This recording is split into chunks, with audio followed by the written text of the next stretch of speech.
Remember this, that 10-mile backup at the Monitor Merrimack Memorial Bridge Tunnel earlier this month that was caused by two simultaneous closures of the eastbound lanes of the HRBT and the southbound lanes of the James River Bridge. Well, since then, VDOT has vowed never to close two water crossings at the same time again.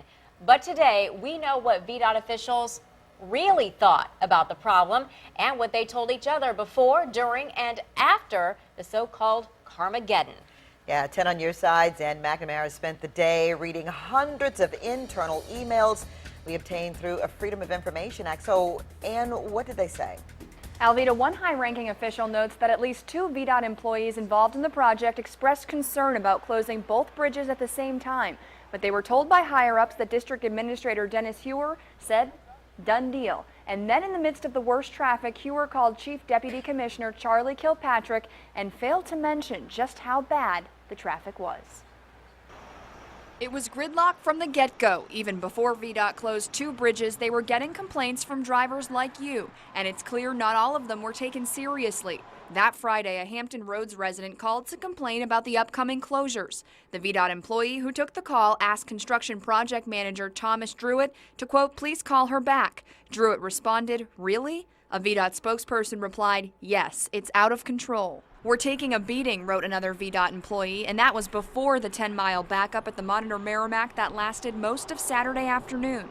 District Administrator Dennis Hewer, the man who gave the go-ahead, did not acknowledge the inconvenience to motorists in his email Saturday. At 3 p.m. he wrote, great signs at Magruder for paving. And after an update promised the work would be done early, he wrote, get a good job. Don't rush basic just to open earlier. Short-term gain in traffic will be offset with 10 years of rough pavement. And instead of addressing complaints on the VDOT Facebook page, many were simply deleted. In one email, spokesperson Lauren Hansen urged another employee to, quote, selectively delete Facebook rants from the public, saying social media, quote, entices a mob mentality.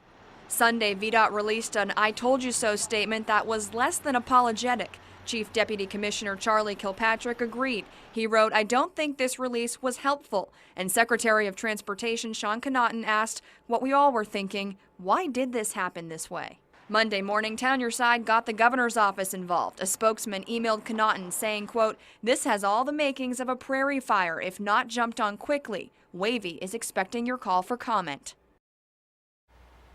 As you remember, VDOT then promised it would not close both bridges that way again. Tonight at 6, what one high-ranking VDOT official said in an email about how this situation affected public safety and who is to blame. I'm Ann McNamara, 10 on your side.